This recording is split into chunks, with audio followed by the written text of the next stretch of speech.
Hello everyone, welcome to CodeFlex. Today's topic for discussion is Lambda expressions. What are Lambda expressions? Lambda expressions are a concise block of short code which is meant to provide a functionality just like a method. A method has a name, but a Lambda expression will never have a name. It's basically an anonymous function. So before Java 8 came into picture, if we go through the interfaces, if we have an interface with an abstract method in it, single abstract method, as you see in the screen over here, you have an interface called showMessage, and it has one single abstract method in it, which is called display. If we have to provide an implementation to this display method, we can do it in two ways. One is we have a class which will implement this interface and it will provide an implementation to this display method. The other way around is the second approach is like you create an anonymous inner class of this interface and call this method. So let us go with the traditional approaches before Java 8. If we have to provide an implementation, what were the approaches we used to take? The first approach is like, here you can see we have a demo class which implements the showMessage interface. We are overriding the method display and we are providing an implementation to this method over here. And then later on in our main method, we are creating an object of this. From that object, we are calling the display method. So when I run this code, as you can see over here, if I try to run this, it shows hello world from demo class. The other way around is, the other traditional way is, if you want to create an object of this interface, just create an anonymous inner class. Okay, basically an anonymous inner class is that class which doesn't have any name. So we provide an implementation to this, then we call the display method on that. So if I run this, so it's not a class, so it doesn't have any name over here. You can see the difference over here. So these were the approaches what we used to take before Java 8 came into picture. Then later on, Java 8 came up with Lambda expressions. So Lambda expressions are those which help in functional programming. Java is purely a object-oriented programming language. So if we have to support functional programming, we have to use Lambda expressions over here. And where can we use Lambda expressions is, if you can see over here this interface, it has one single abstract method in it. So in only one abstract method which is there inside an interface, there only you can apply a functional interface. If you have multiple abstract methods in an interface, you cannot apply Lambda expressions over here. So let me get started and show you how we can write the implementation of this showMessage interface display method using a Lambda expression. So let me open up my main class. Okay, so here you can see if I have to do that, okay, the very basic Lambda expression looks like this. Okay, method arguments, then comes your arrow, and here we write the code, the Lambda expression. Here we write it. So this is a very basic syntax what you see over here. So let me tell you how we can do this. So you can see here we have a method. It takes no arguments, it returns nothing, and it has publicly accessible. Okay. Now I need to provide an implementation to this. How can I do this? I showed you two approaches now, but starting from Java 8, we can do it in a different way. That is called Lambda expressions. What we do here, you can see this. Okay, there is a method with no arguments. Then start like this, method with no arguments. Then next, use this arrow. It denotes that it's a Lambda expression. Then what I do is, I have a single line statement over here. What was I doing over here? I was just printing an SOP. The same thing I can do it over there also. I just copy this and I'll paste it over here. So you can see how a Lambda expression looks. But I need to assign this. This doesn't have any value to this. If I want to compile this and if I want to call this also, I need to assign it to a interface which can hold this. And later on, when we call the method to whom we are assigning this expression, then this statement will get printed. So here you can see we have showMessage interface. I'll assign it to this.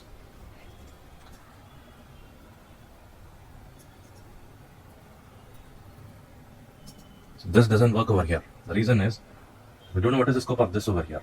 So I'll remove this for now. I'll just keep it as hello world from Lambda.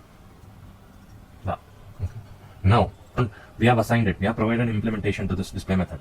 So what the compiler does is it takes this expression, okay, and this will substitute that expression within the method body of this display method. And we are creating an object of this object or instance of this showMessage interface, and now we are calling the display method on that. Now when I run this, you can see hello world from Lambda got printed. So what we came to know is, we had, if you go back to these classes, you can see the amount of code whatever we have written. Just to provide an implementation to achieve this functionality of printing a message, I had to write these many lines of code. The same was with the inner class also. Just to achieve this functionality, I had to write these many lines of code. But with Lambda expressions, it made our job easy. What it says is, you don't have to worry about the boiler code. You focus on the functionality, provide the functionality, and call the functionality. This functionality can vary. This is just an argument. Okay, so this is how a basic, very very basic Lambda expression looks like. It just no arguments are there. As you see, here also there are no arguments in this. Here also there are no arguments. Then we are just doing an SOP and printing hello world Lambda. What if there is an argument? How do we pass that? Let's look into that. Now let me add an argument over here. So let me take another show message. The reason is I have to fix the other classes. The moment I start passing, so I'll take this. Here I will take a name and I'll print that name also. So this is one string argument I'm taking. Now what I do is, I'll go back to my class over here. I'll remove this. Now you see it gives a compilation error. The reason is, this interface over here is expecting an argument, which I'm not passing it over here. You can see when I'm calling also I'm not passing it. Even when I am implementing the method inside this, there also I'm not passing. In order to pass that, I need to pass it from here. Okay, then we can use that. So how do we do that? You can see the name of this argument is name, which is of type string. I have to pass a string value over here. How can I pass? I'll just write it in this way: string n or name or n, anything. The name could be anything. The type should match. But one catch is here. You don't have to pass this type, because JDK will understand, the compiler understands what type of argument it is. You don't have to specify it. It knows what argument it can take. Then either you pass it like, you can mention it like this, or just you ignore it. And how can you access it? Just you can access it this way. Pass it. We have provided an implementation, but we need to pass that value. How do we pass that? Simply go over here, say John. Now you can see I'm passing John. The expected behavior is hello world from Lambda. It has to print a value John. Now if I run this, says hello world from Lambda John. So this is one single argument we are passing. What if there are more than one arguments? I'll say here, let us print the age of John also. Now how do we do that? Just say int age. Being a compilation error now. How do we fix that? First, you can again pass the argument, say like this, int a and string. If you want to pass it in this way, or else don't mention the types, remove the types. Okay. N is the name, A is the age. So I'll say, what's his age?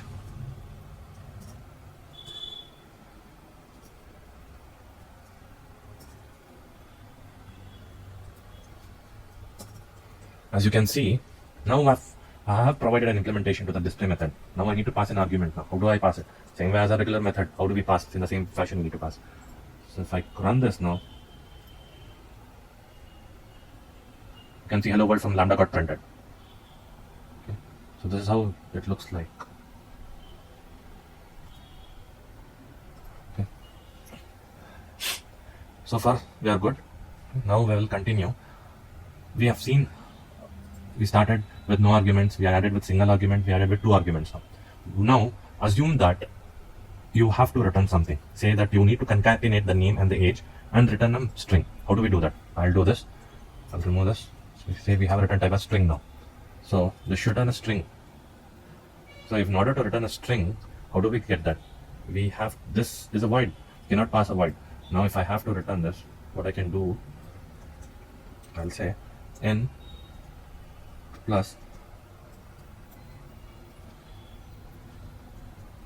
okay. So this becomes a string. We are taking his name, we have a delimiter called colon, and we have his age, and we are returning a string as per this. We are concatenating both the values and we are returning it. And how do we are calling this now? Once we call, it's returning a value. So I need to catch that return value. So we have that value in with us. Now I can do an SOP.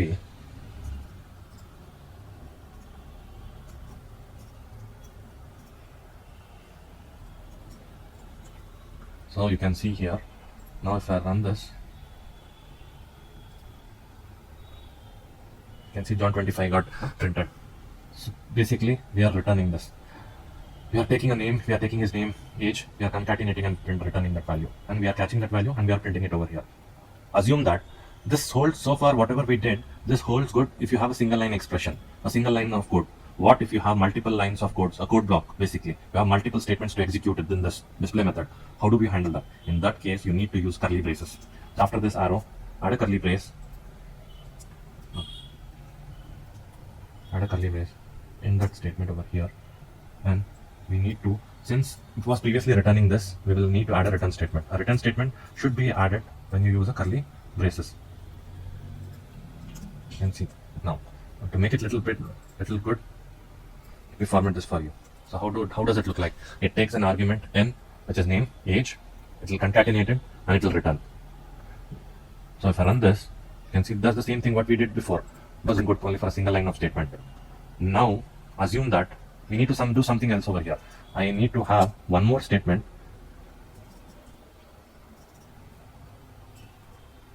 Say I want to check the length of the address of the name. I want to print it. There's one more line of code. And also I need to see,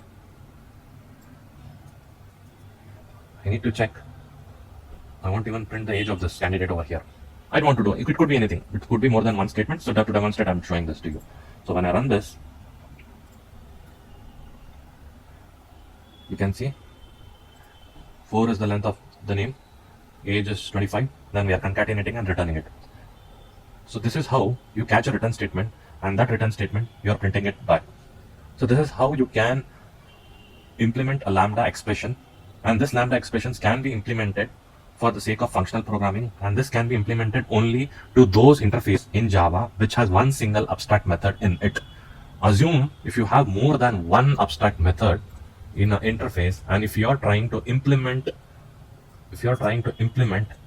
a Lambda expression, if you want to implement the implementation for these methods using Lambda expression, it gives a compiler error saying this Lambda expressions are applicable to only functional interface. So what is the definition of functional interface? An interface in Java which has one single abstract method in it, it is called as functional interface. You can see over here, the moment I introduced one more abstract method in this, then immediately I got a compiler error. Though my code is right over here, the target type of this expression must be a functional interface. So the moment I added one more abstract method here, it lost the scope of being a functional interface. This interface is no more a functional interface. So the thumb rule is, if you want to write a Lambda expression, it should be a functional interface. And what is the definition of functional interface? A functional interface is an interface which has one single abstract method in it. In upcoming sessions, I'll discuss more with you on what are functional interfaces, how can we use. Okay, to summarize, I'll take you through the points. If you want, you can go through these points. Basically, Lambda expressions is the short block of code which takes parameters. Okay, Lambda expressions are in Java are concise way to represent anonymous function. Introduced to support functional programming. The main intention of this is to support functional programming. So Lambda expressions were introduced in Java 8. Lambda expressions can be defined as methods without names. Lambda expressions are concise block of codes. They accept parameters and return values similar to methods but named without a name. Can be implemented directly within a method body. Unlike methods, Lambda expressions lacks names and are not associated with any specific class. Okay. What does it mean is, I can have multiple versions of my implementations for this interface over here. So it's not tied to any class. Now coming to the syntaxes, as you can see, we have covered almost everything practically. You can see here, this Lambda expression takes nothing and returns nothing. It takes an integer, returns an integer. It takes 2 arguments and it's within a code block. It is printing. It takes a double value and returns a double value. It takes nothing and returns nothing. So if you see, this is a very basic syntax of a Lambda expression.